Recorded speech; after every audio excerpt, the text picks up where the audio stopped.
Hi అండి, ఈరోజు నిమ్మకాయ చిత్రాన్నం ఎలా తయారు చేసుకోవాలో తెలుసుకుందాం. దీనికి కావాల్సిన ఇంగ్రీడియంట్స్ కరివేపాకు, పచ్చిమిర్చి, కొత్తిమీర, అరనిమ్మ చెక్క, తగినంత ఉప్పు, 1 కప్పు ఉడికించి పెట్టుకున్న రైస్, పోపు సామాను, ఆవాలు, జీలకర్ర, ఎండుమిర్చి, 2 స్పూన్ల శనగపప్పు, 2 స్పూన్ల వేరుశనగపప్పు.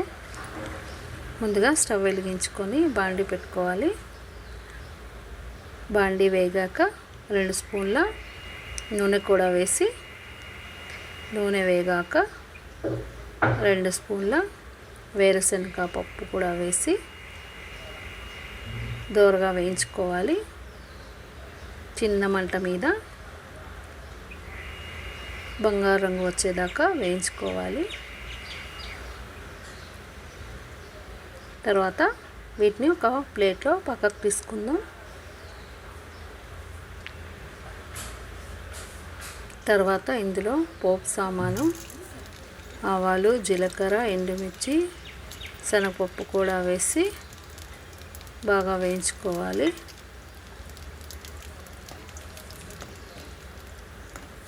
ఇవి వేగే లోపల పచ్చిమిర్చి, కొత్తిమీర, కరివేపాకు, తగినంత ఉప్పు వేసి మిక్సీలో పేస్ట్ చేసుకోవాలి.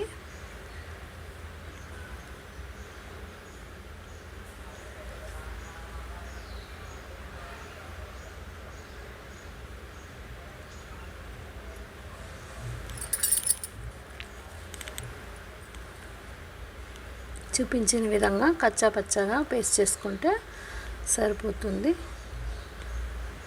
ఇప్పుడు పోపు వేగిపోయింది. ఇందులో తర్వాత కరివేపాకు మరియు పసుపు, ఇంగువ వేసి 2 నిమిషాల పాటు వేయించుకోవాలి.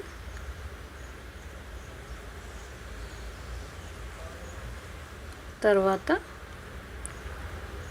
మిక్సీ చేసుకున్న పచ్చిమిర్చి పేస్ట్ కూడా ఇందులో వేసుకొని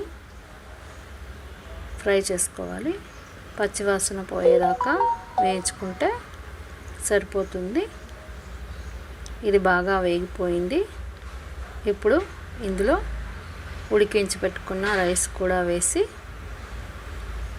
అంతా బాగా కలిసేటట్టు కలుపుకోవాలి.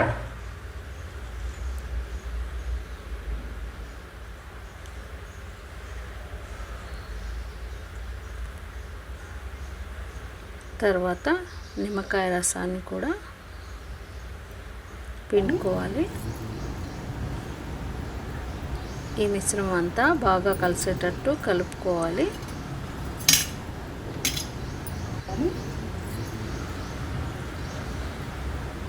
నిమ్మకాయ రసం మొత్తం అన్నానికి పట్టేట్టు కలుపుకోవాలి.